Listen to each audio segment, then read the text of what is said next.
in the quiet village of Charnagar, under the gentle patter of a rainy afternoon, Lance Corporal Nazreen Haq of the Bangladesh Army made her way through the familiar sights and sounds of the local market. With a simple cloth bag in hand, she exchanged pleasantries with vendors, her presence a comforting and normal part of the daily bustle. But this day was destined to be different. Her sharp eyes, trained by military discipline, caught something amiss. A man, with his cap askew and a notebook clutched in his hand, was posturing as a police officer. This was Rakib Mala, a predator searching for his next victim, his target. A vulnerable pregnant woman sitting alone in a blue car parked by the roadside. Nasreen watched as the scene unfolded. The fake policeman Rakib was leaning into the car window, his voice low but menacing. He was threatening the young woman, who was clearly 8 months pregnant and distressed.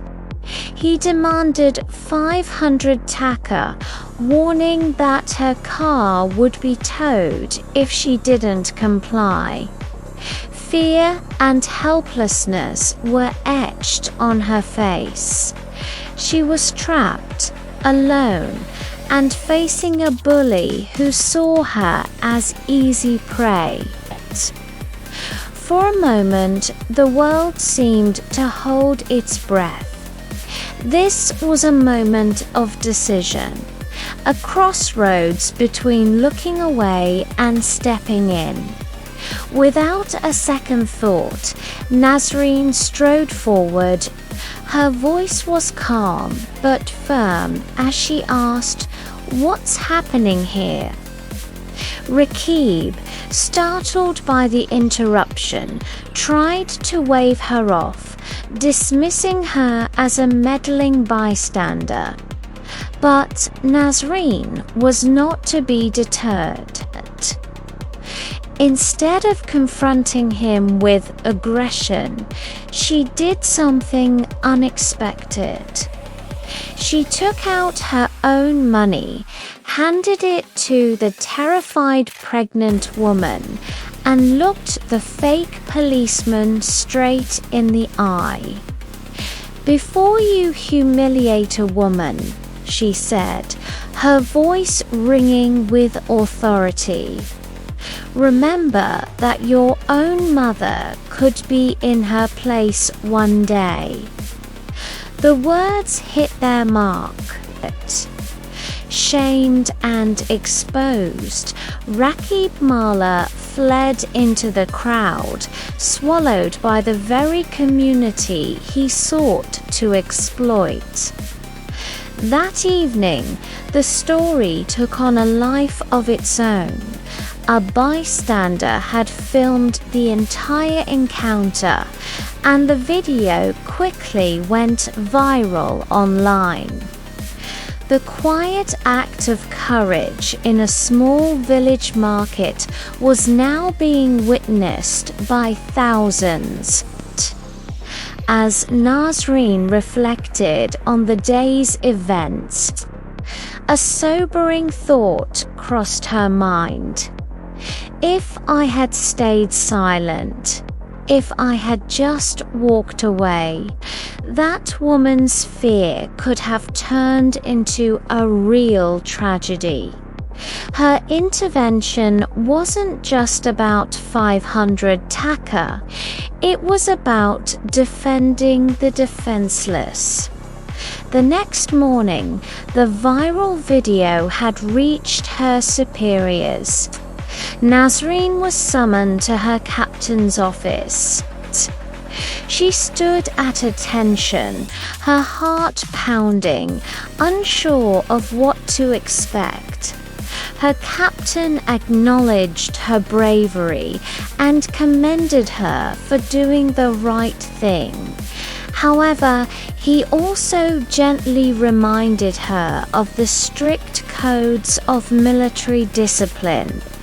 "You are not being punished," he clarified, "but view this as a lesson. Your actions have consequences, both good and bad." It was a moment of profound learning, a balance between duty to humanity and duty to the uniform. As she stepped outside the base, she was met with a crowd of villagers. They hailed her as a hero, a champion of the people. But Nasreen, ever humble, deflected the praise. "I am not a hero," she insisted. "I am just a person who did what anyone should do." The true victory for her was knowing that the pregnant woman and her unborn child were safe.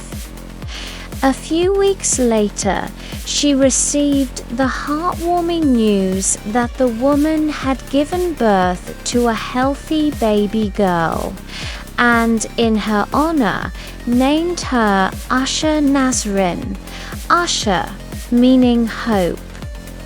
The fame from the video brought about an unexpected turn in her career, recognizing her unique ability to connect with the community and her unwavering integrity.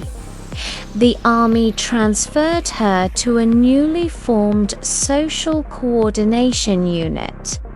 Her new mission was to work directly with civilians, focusing on social security, reducing corruption, and preventing community crime. It was a role that seemed tailor-made for her. In her new capacity, Nasrin's impact grew. On one of her first assignments, she visited a rural school and discovered that officials were demanding bribes for admission. She immediately put a stop to it, her voice echoing in the schoolyard. "Government schools are free. Why are you taking money?"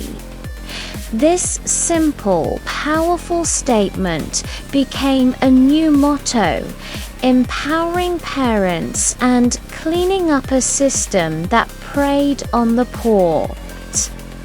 Her work was about building trust, one small act of justice at a time. Years passed. The village of Charnagar was transformed. New roads connected it to the wider world. A training center provided new skills, and a hospital offered much-needed care. Nasrin, now retired from the army, could see her legacy everywhere she looked. It lived on not in medals or ceremonies, but in the spirit of the community. It lived on in the new generation, like the little girl named Asha Nasrin, who now dreamed of joining the army, inspired by the woman who saved her mother. Nasrin often said that heroism isn't about seeking acclaim or being in the spotlight. It's about having the courage to stand up and do what's right, especially when everyone else is afraid to. Thank you so much for watching. If this story inspired you, please give it a thumbs up and don't forget to subscribe to our channel for more content that celebrates the everyday heroes among us. See you in the next video.